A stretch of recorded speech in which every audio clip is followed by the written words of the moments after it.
好，謝議員。多謝主席，各位同事，為咗貫徹落實咧，岑長官早排咧係提出嘅關於進一步發揮立法會議員咧關鍵嘅橋梁作用啦嘅希望同埋要求，我同李居仁議員咧喺上星期咧係舉辦咗一連2場嘅社情民意嘅聆聽會。喺會上面咧有唔少嘅與會者咧係提出咗同新能源汽車充電嘅一啲問題。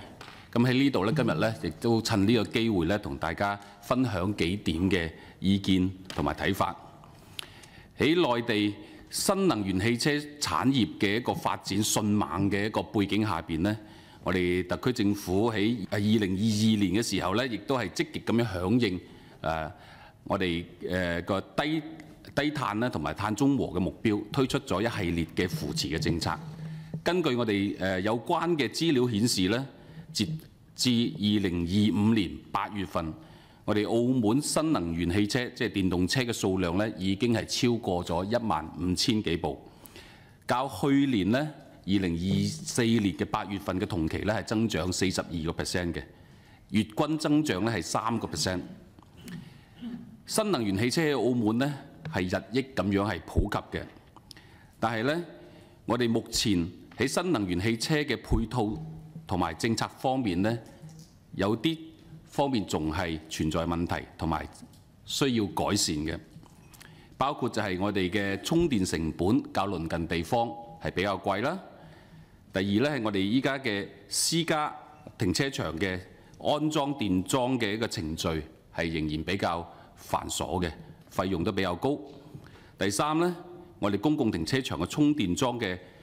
分國標啦、歐標啦同埋日標嘅供應嘅數量咧係唔均嘅。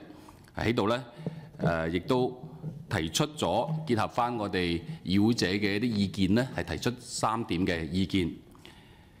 第一係進一步優化我哋私家停車位安裝電樁嘅規管流程同埋行政程序，降低我哋嘅工程成本，鼓勵有需要同埋有條件嘅車主咧係更容易咁安裝私人充電樁。同時咧，亦都建議政府咧完善規劃，從源頭咁加大我哋電力設施嘅供給。第二咧係動態評估同埋研究，係適當咁樣降低我哋公共同埋私人充電樁嘅電費，降低我哋電車車主日常嘅使用成本，係進一步咁樣促進我哋電車喺澳門嘅一個普及性。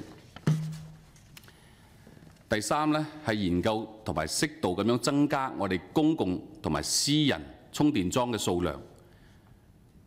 係檢視已經投入使用嘅充電樁嘅使用情況，研究係增設